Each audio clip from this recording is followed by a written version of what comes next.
This YouTube channel does not promote any violent, harmful, or illegal activities. All content provided by this channel is meant for an educational purpose only.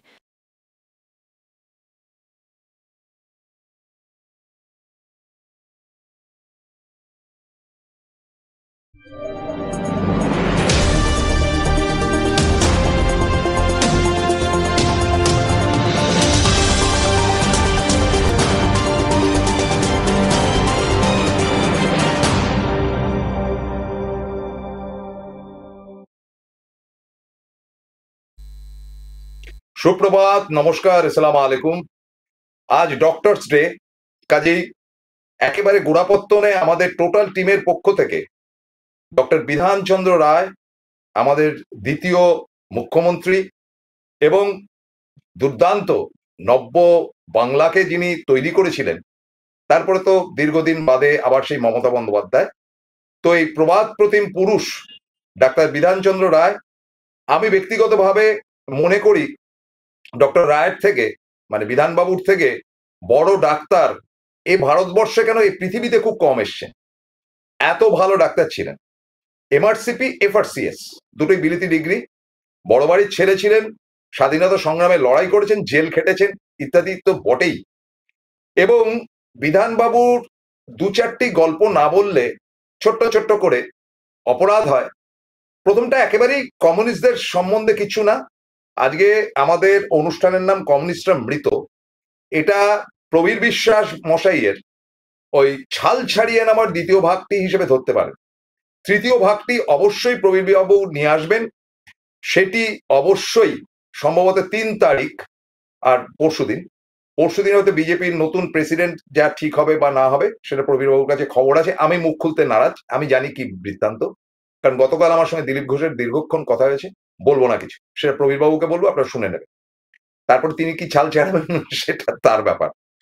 প্রথমে বলি, একবার বিধানসভাতে তখন বিরোধী নেতার মধ্যে অন্যতম ছিলেন জ্যোতি বসু। তখন সিপিআই পার্টি ছিল, সিপিএম হয়নি। তো এই সিপিআই পার্টির তরফ থেকে বিধানসভায় আলোচনা হচ্ছে। তো তখনও পর্যন্ত বিধান রায় এসে পৌঁছাননি বিধানসভায়।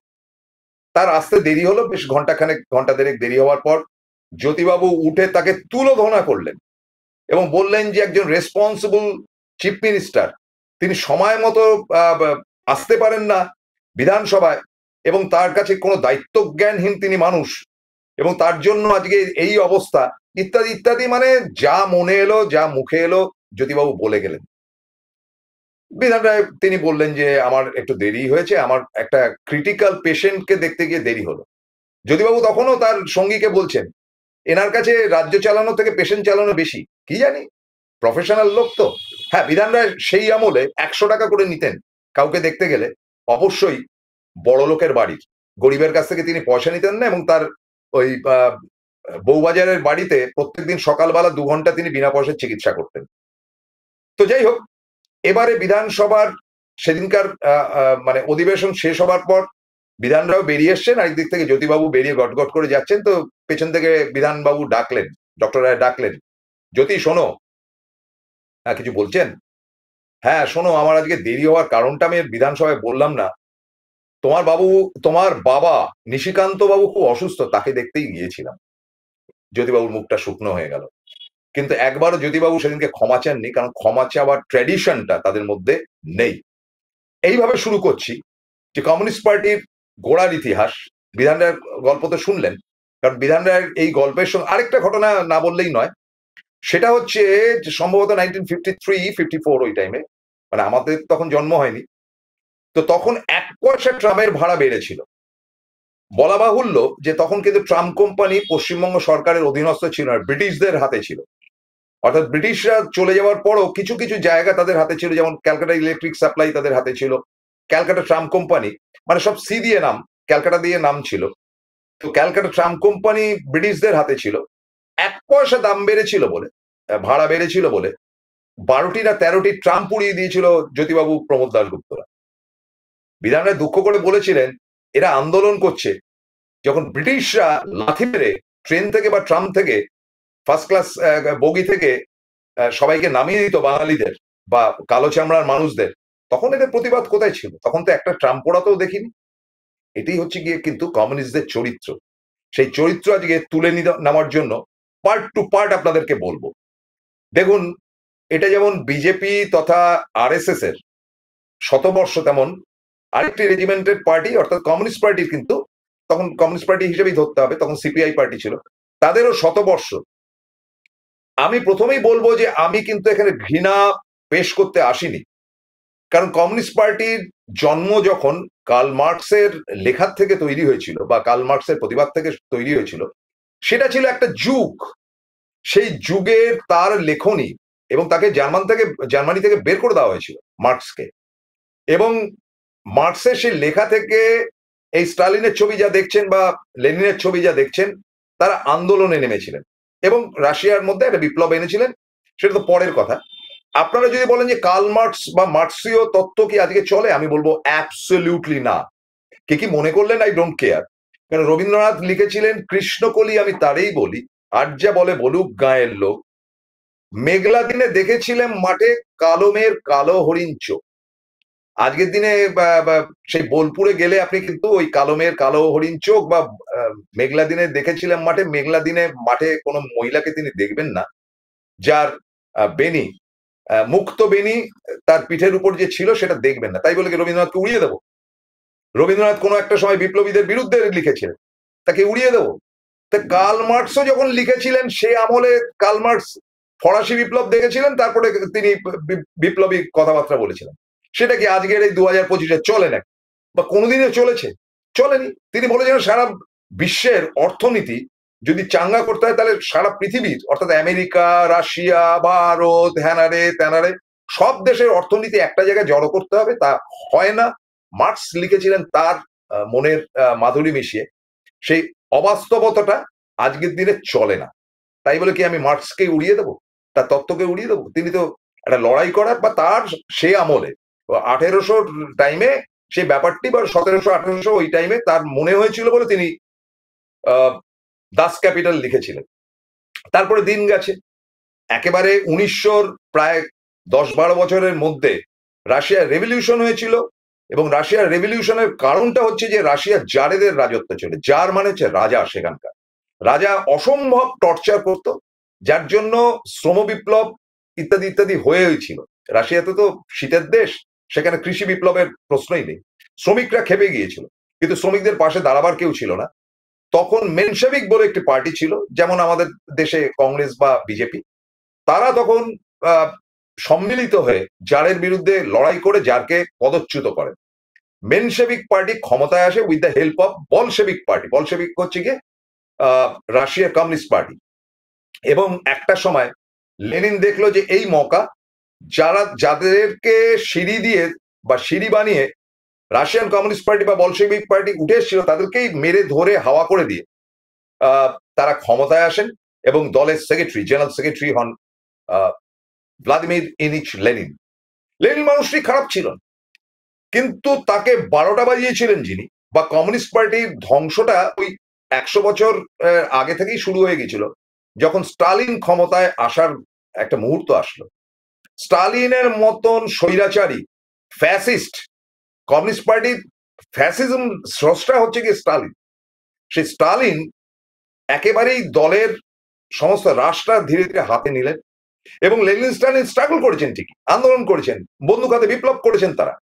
কিন্তু স্টালিন দেখলেন যে লেনিন ধীরে ধীরে কিরকম জানি একটা অসুস্থ, বা তার হাত ফাত কাঁপতো লেনিনের, এটা শুনেছি। স্টালিন তাকে রেস্টে পাঠিয়ে দিয়ে তিনি সেক্রেটারি হয়ে গেল। এবং শোনা যায় যে লেনিন নাকি তখন বিভিন্ন মহিলাদের সঙ্গে সঙ্গ ইত্যাদি ইত্যাদি করেছেন। সে কুৎসিত ব্যাপার স্যাপার, যেটা আজকে কমিউনিস্ট পার্টিরা শুনতেই চাইবে না, কিন্তু এটাই বাস্তব। টরাস বলে একটি ছবি রিলিজ হয়ে বুদ্ধদেব বাবুর আমলে, বুদ্ধদেব বাবু যখন সংস্কৃতি মন্ত্রী এবং মুখ্যমন্ত্রী, তখন টরাস বলে একটি ছবি এসেছিল ফিল্ম ফেস্টিভ্যালে তৎকালীন। বুদ্ধবাবু সেটাকে চালাতেই দেননি, বলে এটা হলে আমাদের পার্টি উঠে যাবে। এত কুৎসিত লেনিনের ব্যাপার স্যাপার তার মধ্যে তুলে ধরা ছিল। তো সেই লেনিনের মৃত্যুর পর লেনিনের ভেতর থেকে সমস্ত মাংস টাংস ইত্যাদি বের করে তার বডিটাকে রেখে সেটাকে শোকেসে স্টালিন স্থাপন করলেন, এবং স্টালিন নিজের হাতে ক্ষমতা নিলেন। দ্বিতীয় বিশ্বযুদ্ধের পর আপনারা জানেন যে দ্বিতীয় বিশ্বযুদ্ধে হিটলার দখল করেছিলেন পূর্ব ইউরোপ। পূর্ব ইউরোপ মানে কোনটা? আপনার পোল্যান্ড থেকে শুরু করে পোল্যান্ড, অস্ট্রিয়া, তারপরে রোমানিয়া, চেকোস্লোভাকিয়া, তখন চেকোস্লোভাকিয়ার নাম ছিল যুগোস্লাভিয়া, ইত্যাদি ইত্যাদি পূর্ব দিকের যত দেশ ছিল সমস্ত দেশ কিন্তু হিটলার দখল করেছিল। তারপরে 1945-এ যখন বিশ্বযুদ্ধে হিটলার হেরে যান, আর মৃত্যু হয়, তখন স্টালিন যে যে দেশগুলোকে দখল করা হয়েছিল সেসব দেশের কিন্তু মাথা যারা মানে রাষ্ট্রপ্রধান যারা ছিল সবাই পালিয়ে গেছে, যারা পালায়নি তাদেরকে খুন করা হয়েছিল এবং স্টালিনের নেতৃত্বে। এবং স্টালিন প্রত্যেকটা দেশে গিয়ে একটা করে কাস্তে হাতুড়ি চাপিয়ে দেওয়ার জন্য লোক পাঠিয়ে দিল, মানে তার নিজের লোককে সেট করে দিল। এবং সেই সময়টাই বলা হতো পোল্যান্ডে কমিউনিস্ট পার্টি, অস্ট্রিয়াতে কমিউনিস্ট পার্টি, জার্মানির অর্ধেক অর্থাৎ পূর্ব জার্মানিতে communist party, Czechoslovakia communist party, Yugoslavia communist party, Romania communist party এবং আলবেনিয়া, যেখান যেখান থেকে আমাদের দেশে মাদার টেরেসা এসছেন, সেই দেশ থেকে পালিয়ে চলে এসছেন, সেই সমস্ত দেশের দখলদারি নিয়ে নিল কিন্তু স্টালিন এবং তার কমিউনিস্ট পার্টি। এবং মানে যা খুশি তাই চালাতে আরম্ভ করলো। একটা কমিউনিস্ট পার্টি কিন্তু শেষ পর্যন্ত তার টিকে নেই। তো স্টালিন অত্যন্ত অসভ্য এবং বর্বর টাইপের লোক ছিল, তার কথাবার্তার ভাষা ছিল খুব খারাপ। আজকের দিনে কি খিস্তি কেউ শুনছে তার, মানে মাথা গরম হলে বাস্টার্ড ফার্স্টার্ড বলে গালাগাল করতেন, ওই ভোদকা খেতেন মিটিং এর মধ্যে, চুরুট ধরিয়ে তিনি খিস্তি কেউ করতেন। লেনিনের সেটা পছন্দ ছিল না। একবার রাত্রিবেলা তাদের পলিট ব্যুরো, এই পলিট ব্যুরোটা এসছে কিন্তু এই বুড়োদের মধ্যে এই রাশিয়া থেকে, পলিট ব্যুরোর মিটিং হচ্ছে একবার বেশ রাত্রে, তখন মানে বরফ পড়ছে রাশিয়াতে। তখন মায়াকোভস্কি বলে একজন ছিলেন, তিনি সাহিত্যিক ছিলেন, কবি ছিলেন, তিনিও কমিউনিস্ট পার্টির মেম্বার ছিলেন এবং পলিট ব্যুরোর মেম্বার ছিলেন, যার লেখা থেকে বুদ্ধদেব ভট্টাচার্য, প্রয়াত বুদ্ধদেব ভট্টাচার্য, প্রাক্তন মুখ্যমন্ত্রী, তিনি ওই মায়াকোভস্কির সমস্ত লেখনী অনুবাদ করেছেন, বহু কবিতা তিনি অনুবাদ করেছেন বাংলায়। যাই হোক, সে মায়াকোভস্কি স্টালিনকে বোঝাবার চেষ্টা করলেন যে আপনি যদি এরকম উদ্ধত ভাবে কমরেডদের সঙ্গে কথা বলেন বা ট্রটস্কিকে যদি কথায় কথায় আপনি দাবড়ে রাখেন, তাহলে কমিউনিস্ট পার্টির আর নৈতিক দিক কি থাকে? ব্যাস, স্টালিনের মাথা গরম হয়ে গেল, you bastard, son of a bitch ফিচ বলে গালাগাল দিতে আরম্ভ করলেন। মায়াকোভস্কি অত্যন্ত আত্মসম্মানী মানুষ ছিলেন এবং তিনি দেখলেন যে এই তো এই লোকের সঙ্গে তো কথাবার্তা বলা যাবে না। তিনি সঙ্গে সঙ্গে সেই মিটিং থেকে উঠে লেনিনকে বললেন যে comrade Lenin, I am sorry, আমি বেরিয়ে চলে যাব। তিনি বেরিয়ে চলে গেলেন, বাড়ি চলে গেলেন। তখন লেনিন একদম তীব্রভাবে স্টালিনকে বললেন যে এই ব্যবহার যদি তুমি চালাতে থাকো তাই এটা তো গুন্ডামি হয়ে যাচ্ছে। সেই রাত্রিবেলা ওই কনকনে বরফ ঠান্ডায় প্রায় 11টা বাজে লেনিন নিজে গাড়ি ড্রাইভ করে গিয়ে মায়াকোভস্কিকে আবার ডেকে নিয়ে আসেন মিটিং এ। এই হচ্ছে গিয়ে কমিউনিস্ট পার্টির সূত্রপাত এবং তাদের অসভ্যতামি। যেই অসভ্যতামিটা মানে কমিউনিস্ট পার্টিতে স্যাক্রিফাইস কি হয়েছে বা না হয়েছে তার থেকে অনেক বেশি স্টালিনীয় পদ্ধতি কিন্তু আজকে রক্তে, রন্ধ্রে, অণুতে, পরমাণুতে সিপিএম এর মধ্যে ঢুকে গেছে।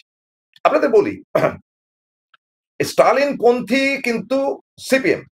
কমিউনিস্ট পার্টি যখন তৈরি হয় 100 বছর আগে, তারপরে দেশ স্বাধীন হওয়ার পর তারা ধীরে ধীরে বিভিন্ন ভোটে টোটে দাঁড়াতে শুরু করেন, তখন তাদের মধ্যে দুটো ব্যাপার খুব ঘোরাঘুরি হতো। একদল লোক ছিল খুব শিক্ষিত, তারা বলেছিলেন যে গণতান্ত্রিক বিপ্লব আনতে গেলে মানুষের সঙ্গে মিশতে হবে এবং ভোটের পথে তারা যান।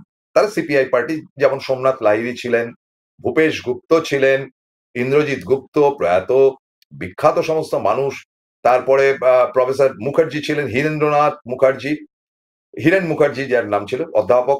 এরা সব জ্ঞানী গুণী, মানে উচ্চ শিক্ষিত সবাই। তারা বললেন যে আমাদেরকে চেষ্টা করতে হবে যে লেনিন যে পথটা নিয়েছে, অর্থাৎ কিনা মানুষের সঙ্গে মেশার পথ, সেই দিকটা থেকে আমাদের যেতে হবে এবং প্রয়োজনে আমাদের বন্ধু বাড়াতে হবে। যেভাবে রাশিয়ার সঙ্গে কোনো বন্ধুত্ব ছিল না তাদের কমিউনিস্ট পার্টির সঙ্গে, পরবর্তী অধ্যায়ে লেনিন কিন্তু ইটালি, স্পেন ইত্যাদি ছোট ছোট দেশগুলোর সঙ্গে একটা সখ্যতা তৈরি করেছিলেন। সেটাই, সেই প্রস্তাবটি কিন্তু এই সোমনাথ লাহিড়ী টাইরি এরা রাখলেন। সেটাতে একবার বিগড়ে গেলেন প্রমোদ দাশগুপ্ত থেকে শুরু করে সুন্দরাইয়া, তারপরে জ্যোতিবাবু তখনও প্রতিবাদ করেনি, আরো যারা যারা ছিলেন তখন এই কমিউনিস্ট পার্টিতে, একে গোপালন ইত্যাদি, তারা প্রত্যেকে কিন্তু এটার প্রতিবাদ করলেন যে না, আমরা এই পথে যাব না, আমরা রাশিয়ার পথকে আর বিশ্বাস করি না, আমরা চীনের পথ ধরবো। অর্থাৎ মাও সেতুং, ততক্ষণে চীনের রেভলিউশন হয়েছে, মাও সেতুং ক্ষমতায় এসছে, এবং মাও সেতুং এর যারা সঙ্গী সাথী ছিলেন তারাও কিন্তু স্টালিনীয় পদ্ধতিতে ছোট লোকের মতন ব্যবহার করতেন। তো তারা চীনের পদ্ধতি নিলেন, বললে যে না, গণতান্ত্রিক হবে না, বিপ্লব করতে হবে, বন্দুক হাতে নিতে হবে। এই টালবাহানাতে 1962 সালে, খুব ভালো করে শুনুন, 1962 সালে প্রবাবলি ওই সময়টায় একটা যুদ্ধের বাতাবরণ তৈরি হয় এবং চীন আমাদের আক্রমণ করে। এবং চীন আমাদের আক্রমণ করে, এই মাও সেতুং এর চীন আক্রমণ করে, তখন চৌ এন লাই ছিলেন প্রধানমন্ত্রী। তারা প্রায় অনেকটা ঢুকে গিয়েছিলেন ভারতবর্ষের বুকে, এবং আজকেও চীনের অধীনে অনেকটা অংশ রয়েছে। এবং চীনের বরাবর কিন্তু ভারতের উপর একটা রাগ, কারণ চীন যখন পরাধীন ছিল তখন তাদের উপর ব্রিটিশ ইন্ডিয়ান আর্মিরা দাপট করত। ব্রিটিশ ইন্ডিয়ান আর্মি, তার মানে এটা কি, মানে আর্মিটা হচ্ছে ব্রিটিশ আর্মি, কিন্তু ইন্ডিয়া থেকে যারা, যে মানে ইন্ডিয়ান সোলজার যারা ছিলেন, কর্নেল বা বড় বড় পোস্টে যারা ছিলেন, তারা মিলে কিন্তু এই মাও সেতুং এর দেশের উপর একটা সময় খুব অত্যাচার করেছিল। তারপরে তো রেভলিউশন হয়, ফলে কোনো দিনই চীন দুচক্ষে দেখতে পারে না ভারতবর্ষকে, আজ অব্দি, আজকেও। তো এই জিনপিং ইত্যাদি যতই মোদি গিয়ে লাফালাফি করুক, কোনো পছন্দ করে না। তো তারা 62-তে তোলপাড় করে দিয়েছিল ভারতকে, ভারত অলমোস্ট হেরে গিয়েছিল সেই যুদ্ধে। তারপরে তো রাশিয়া ইন্টারফেয়ার করে ব্যাপারটাকে একটা মিউচুয়াল স্ট্যান্ড পয়েন্টে আনে, এবং 64-তে রাশিয়াপন্থী এবং চীনাপন্থী, এই আজকে যারা সিপিএম করে, তারা বলেছিল যে চীন ভারতকে আক্রমণ করেনি, ভারত অন্যায় করেছিল চীনের সঙ্গে যুদ্ধ করে, এবং তারা চীনকে সমর্থন করে ভারতবর্ষের বুকে বসে এত বড় বিশ্বাসঘাতকতা। শুনে নিন, এই বিশ্বাসঘাতকতা তারা চীনকে সমর্থন করেছিল, ভারতকে করেনি, নেহরুর পাশে দাঁড়াননি। কার্যত নেহরু, তারপরে হার্ট অ্যাটাক হয় 64 সালে, জওহরলাল নেহরু মারা যান, কমিউনিস্ট পার্টি দুভাগে ভাগ হয়, সিপিআই আরেকটা হচ্ছে সিপিএম, এবং তার সঙ্গে আরো কিছু ভঙ্গুর অবস্থা হয়, যেটা থেকে আরএসপি পার্টি তৈরি হয়, যারা স্টালিনকে দুচক্ষে দেখতে পারে না, একটা অন্য ধরনের রেভলিউশনারি সোশ্যালিস্ট পার্টি হিসেবে, সেটা আবার ভাঙে, তৈরি হয় SUC, socialist unity centre of, তারা নিজেদেরকে কমিউনিস্ট বলে। এরকম কমিউনিস্ট পার্টি বারবার করে ভেঙেছে। তো এই ভাঙচুরের জায়গা থেকে কমিউনিস্ট পার্টির অস্তিত্ব বলতে ধীরে ধীরে ধীরে ধীরে সিপিএম উঠে আসে। তারপর বলবো একটা ছোট্ট বিরতির পর, সঙ্গে থাকুন। Welcome to the world of civil business. A Bengali business personality and the most successful business group, Roy Construction Group of companies, now coming Serib, West Bengal. Mr. Anup Roy, the managing director of the Roy Construction Group company, ready to serve his native land, the mother Bengal.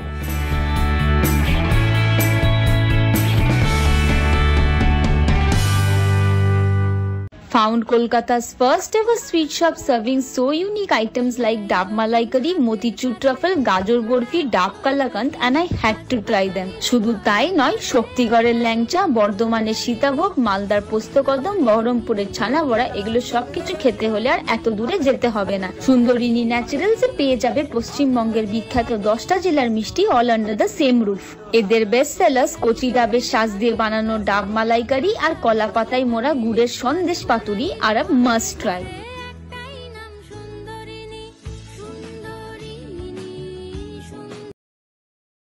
ফিরে এলাম বিরতির পর। নাও looking back, তো এই ঘটনাগুলো ঘটার পর যে কমিউনিস্ট পার্টির বিভেদ তৈরি হলো, সেই কমিউনিস্ট পার্টি আলাদা হলো এবং কাঁচা খিস্তি হতো। মোহাম্মদ ইসমাইল বলে এক ভদ্রলোক ছিলেন, শ্রমিক নেতা, তিনি যাচ্ছেতাই ভাষায়, রেণু চক্রবর্তী বিধান রায়ের ভাইজি ছিলেন, রেণু চক্রবর্তী সিপিআই এর অন্যতম একজন সদস্য ছিলেন, কাঁচা ভাষায়। আজকে এরা মমতা বন্দ্যোপাধ্যায়কে কি গালাগাল দেয়, রেণু চক্রবর্তীকে যা গালাগাল দিত কল্পনা করতে পারবে না। ফলে তারপরে ছিল বিশ্বনাথ মুখার্জি তার সপরিবারে তারা কমিউনিস্ট পার্টি করতেন। তো এই ভেদাভেদটার পর 67 সালে তারা ক্ষমতায় আসে, তখন সিপিআই সিপিএম সব মিলে যুক্ত ফ্রন্ট, সেটা ভেঙেও যায় 69-এ। কিন্তু তো এই 67-68 থেকেই সিপিএম পার্টিরাও ভাঙতে শুরু করে, এবং তাদের মধ্যে থেকে একটা গোষ্ঠী বেরিয়ে এসে বলে যে এটা কোন ধরনের হচ্ছে, তোমরা ভোটে দাঁড়াচ্ছ, ভোটে দাঁড়াবার তো কথা না।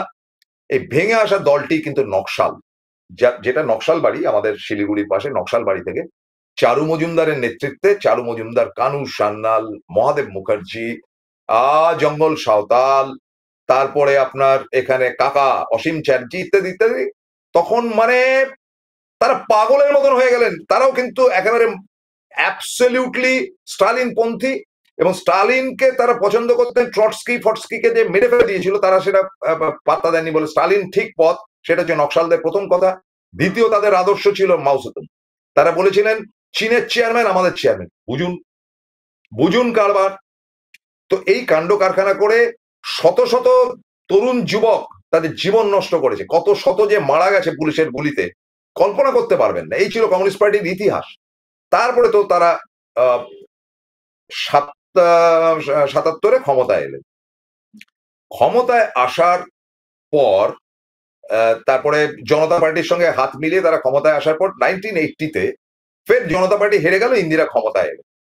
তখন কমিউনিস্ট পার্টি এই জ্যোতিবাবুরা তখন সবাই মিলে রাশিয়ার কাছে সারেন্ডার করলেন, যে দেখুন ইন্দিরা গান্ধী তো আমাদের ভীষণ পেছনে লেগেছে, দলটাকে শেষ করে দেবে। এবং তখন রাশিয়া বললো যে ঠিক আছে তোমরা আমাদের আন্ডারে চলে এসো। তখন জ্যোতিবাবুরা সুরসুর করে, মানে সিপিআইও রাশিয়াপন্থী, এরা তখন নকশালদের কারবার দেখে চীনকে ছেড়ে দিয়ে এরাও রাশিয়াপন্থী হয়ে গেল।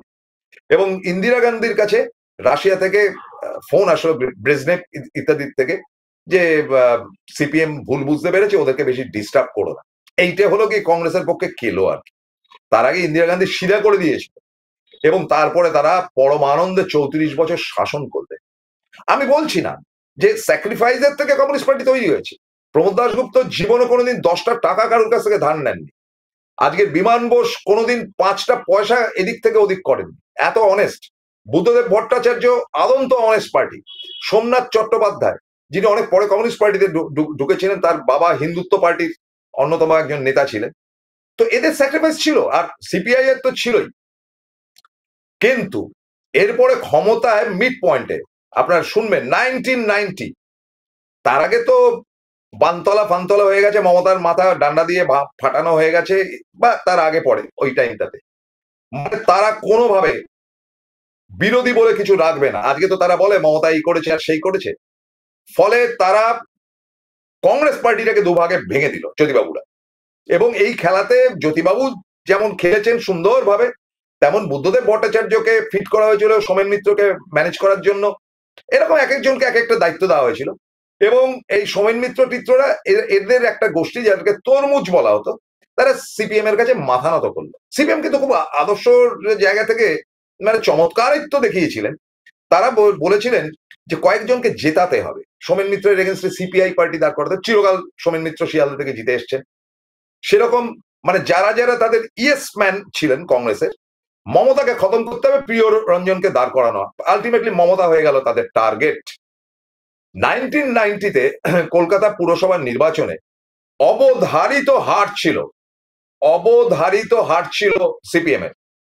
কিন্তু তারা পিটিয়ে, মানে 2 ঘন্টা ভোট হওয়ার পর পিটিয়ে তারা অন্তত 4টি-6টি জায়গা এমন ভাবে দখল করে নিয়েছে। তাপস রায়, বর্তমানে তাপসদা তো কোনো এক সময় তার ছাত্র পরিষদে আমি কমিটির মেম্বার ছিলাম, তাপসদাকে পিটিয়ে, ওই হারকাটা লেনের ওই দিকটায় তাপসদার কনস্টিটিউয়েন্সি ছিল, তাপসদাকে পিটিয়ে তক্তা করে দিয়ে এক প্রান্ত থেকে এক প্রান্তে ছুঁড়ে ফেলে দিয়ে সেই বুথ দখল করে তাপস রায়কে হারিয়ে দেওয়া হয়। 1990-র ঘটনা, তাপসদার মনে আছে কি? এবং এলাকার পর এলাকা রেপ, আজকে এই রেপ কেস নিয়ে আপনারা বলছেন, তখন কলেজে যা কিছু হবে সমস্ত এসএফআই দেখবে। এরা বলছে পার্ট টাইম স্টাফ নেয় কি করে।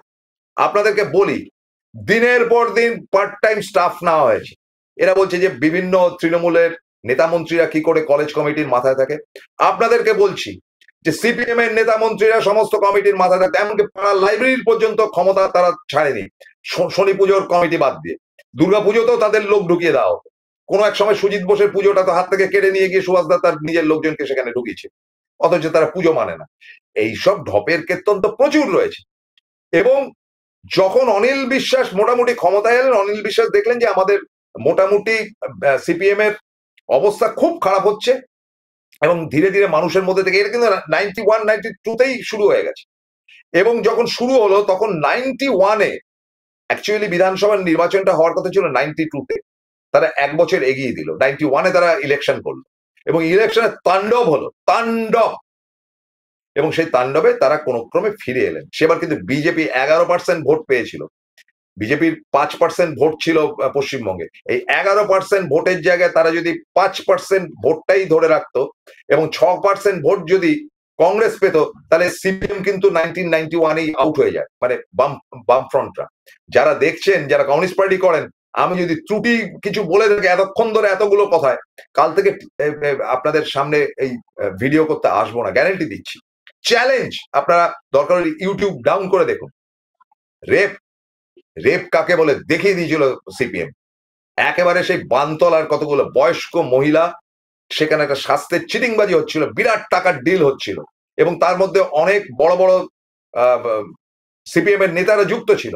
সেটাকে তদারক করতে গিয়েছিলেন, তাদের প্রত্যেককে হত্যা করা হয় রেপ করে। মানে ধরুন 45 থেকে 50 বছরের মহিলাদেরকে রেপ করে হত্যা করে। কোথায় ছিল আদর্শ? রেপের কথা বলে কোথায়? বিরাটিতে রেপ করা হয়েছিল কারণ রেল লাইনের ধারে একটি মেয়েকে। কিভাবে সিঙ্গুরে তাপসী মালিককে হত্যা করা হয়েছিল রেপ করে। কিভাবে এলাকার পর এলাকায় রেপের একটা মানে স্টেট তৈরি হয়ে গেছিল। আজকে তারা রেপ নিয়ে বড় বড় কথা বলছি।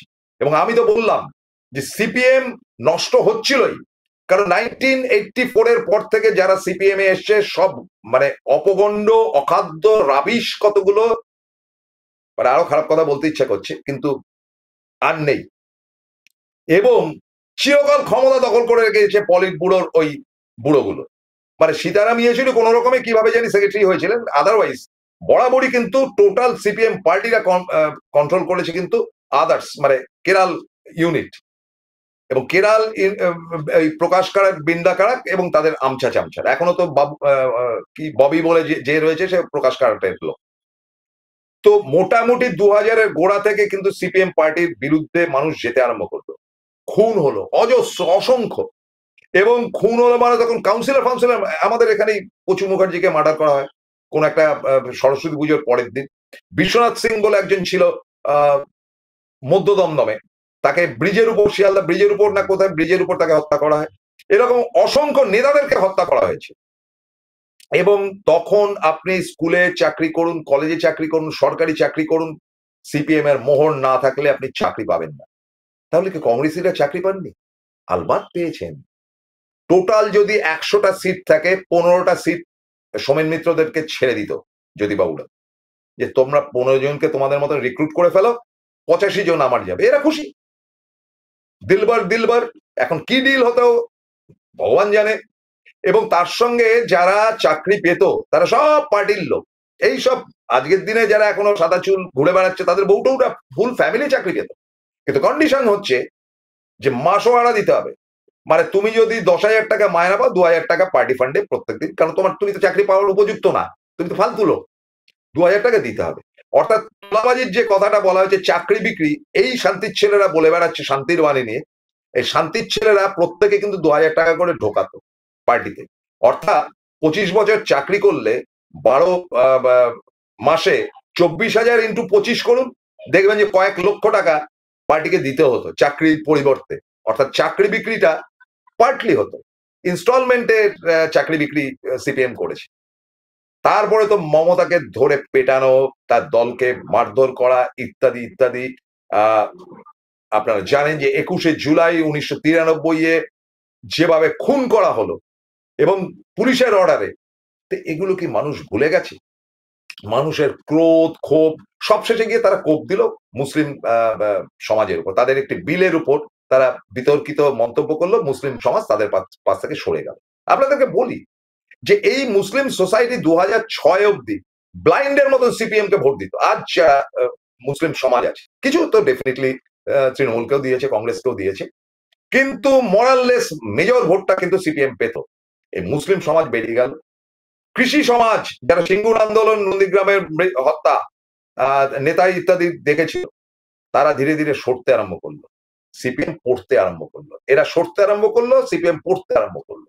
2011-তে পতন হলো, 2016-তে গিয়ে আরো আসন কমলো এবং 2016-তে যখন আসন কমলো, এই যে শান্তির বাণী নেওয়া সিপিএম এর মধ্যে থাকা শান্তির ছেলেদেরকে এদের নেতারাই বলল যে অবস্থা খুব খারাপ, মমতাকে না সরাতে পারলে কাজ হবে না। তখন দালালের কাজ করা শুরু করলো সিপিএম। দালাল দালাল দালাল, তখন তারা বিজেপির দালাল হয়ে গেল। এবং আপনাদের একটি কথা বলি, সূর্যকান্ত মিশ্র যখন বিরোধী দলনেতা ছিলেন, যখন নরেন্দ্র মোদী ক্ষমতা এলেন, তিনি তার দলবল নিয়ে গিয়ে নরেন্দ্র মোদীর সঙ্গে দেখা করেছিলেন যে হুজুর আপনাদের সঙ্গে আছি, ভুল বুঝবেন না। এমন তাদের প্রেম প্রীতি হলো যে তাদের সমস্ত ভোটটা মানে মরাললেস 6%, 7%, 8% রেখে বাকি সব দান খয়রাত করে দিলেন বিজেপিকে। আজকে যে বিজেপির এত রমরমা, তারা কারা? বিজেপির ভোটাররা সব সিপিএম। বিজেপির মাত্র 6% ভোট আছে, মাত্র 6% ভোট আছে এই বাংলায়, বাকি সমস্ত ভোট সিপিএম এর ভোট। আজ বলতে ইচ্ছা করছে ভীষণ ভাবে সেই জীবনানন্দ দাশের কবিতাটা, মৃতেরা ফেরে না, কমিউনিস্ট পার্টি মৃত। কমিউনিস্ট পার্টি আজকে মৃত। কেরালে টিম টিম করে বাতি জ্বলছে, পশ্চিমবঙ্গ খতম, জীবনেও আসবে না, 2026-ও একটাও সিট পাবে না। খতম হতে চলেছে ত্রিপুরা। ত্রিপুরাতে পীড়িত করেছিল না সিপিএম এর একটা অংশ কংগ্রেসকে সরাবার জন্য বিজেপির সঙ্গে, সে বিজেপি এখন সিপিএম কে খতম করে দিয়েছে, কংগ্রেস বলে কিছু নেই, দায়ীকে সিপিএম। আজকে পশ্চিমবঙ্গে বিরোধী জায়গা থেকে বাইনারি হয়ে গেছে যে হয় তৃণমূলকে দেবো, তা নয়তো বিজেপিকে দেবো, দায়ীকে সিপিএম। 2008 সালে যখন কংগ্রেস গভর্নমেন্ট, কেন্দ্রের কংগ্রেস গভর্নমেন্ট যখন আণবিক চুক্তি করেছিল আমেরিকার সঙ্গে, তখন সেই গভর্নমেন্টকে বিজেপির সঙ্গে হাত মিলিয়ে ফেলতে চেয়েছিল কে? সিপিএম। 1977 সালে ইন্দিরা গান্ধীকে সরানোর জন্য আরএসএস এর সঙ্গে হাত মিলিয়েছিল কে? এই সিপিএম, এই সিপিএম। এবং 1989 সালে রাজীব গান্ধীকে সরাবার জন্য একদিকে আদবানি বাজপেয়ী আর অন্যদিকে জ্যোতিবাবু একসাথে হাত ধরেছিলেন বিশ্বনাথ প্রতাপ সিং এর। অর্থাৎ বিজেপিকে আজকে সারা ভারতবর্ষের বিভিন্ন জায়গায় তুলে ধরার চরিত্রটির নাম হচ্ছে গিয়ে সিপিএম। আজ তারা মৃত, মৃতেরা ফেরে না। শেষ করছি, নমস্কার।